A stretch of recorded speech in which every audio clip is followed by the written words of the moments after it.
التيك توك.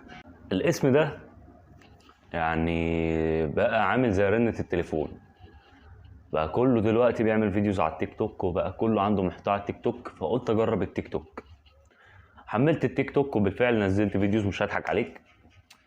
ولكن انا اتخنقت، يعني انا من اول اسبوع كده من قعدتي على التيك توك اتخنقت. ليه؟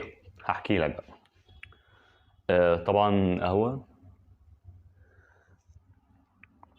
التيك توك عموما شفت فيه كمية بين قوسين عاهات لا توصف. وانا واحد من الناس لما بلاقي حاجة مش عجباني ببدأ اللي هو ايه بقى اتخنق، ودماغي دي فاهم المود بتاعي ما يبقاش لطيف، ما يبقاش حلو بمعنى صح. فقلت ايه، طب يا محمد يا عم جرب كده افتحه وشوف اللي بيتنشر فيه. انا طول ما انا ماشي عمال اعمل سكرول، بنات قلعه واولاد قلعه وكله قالع في مالت الابلكيشن ده. يعني تحس ان احنا نازلين بسين، مش برنامج ابلكيشن عادي مثلا، لا تحس ان الواحد نازل بسين والله. والواد مثلا يضرب البت والبت تضرب الواد، وقصص وحوارات وروايات. قلت لا، والله العظيم انا تعبان لوحدي والله. بص احنا ماشيين بعلاج، يعني عارف انت اللي هو انت يعني. بص اصل التيك توك عموما بيلعب على الحته النفسيه، بمعنى طول ما انت بتعمل سكرول مفيش نهايه. طبعا انا مش هقول لك بقى على وقتك اللي بيضيع، ومش هقول لك على حياتك اللي بتتدمر، ومش هقول لك وهعمل نفسي عبيط. ولكن انت فعلا حياتك هتضيع لو فضلت تعمل سكرول في الابلكيشن ده. الابلكيشن ده زي ما قلت لك بيلعب على الحته النفسيه. وطبعا انت ليك الحريه، عايز تحمله حمله، مش عايز تحمله براحتك. انا مش بقول ما تحملوش التيك توك، لا انا مالي، انا عشان بس شركه ما تجيليش، انا ما بعملش حاجه.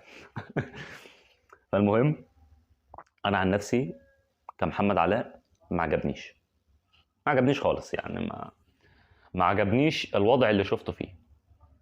كميه العاهات وكميه البنات القلعه وكميه حاجات، يعني عارف انت للاسف ما ينفعش اشتم في الفيديو والله، يعني ما ينفعش، لان نراعي برضو اذا كان في بنت بتتفرج علينا ولا واحده ست بتتفرج علينا، فما ينفعش.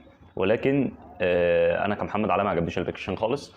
نزلت عليه كام فيديو كده فاهم، وحذفتهم وحذفت الابلكيشن كله، عملت له ديليت كده من التليفون. قلت لا يا عم، احنا ناس ماشيين بعلاج، يعني انت عارف.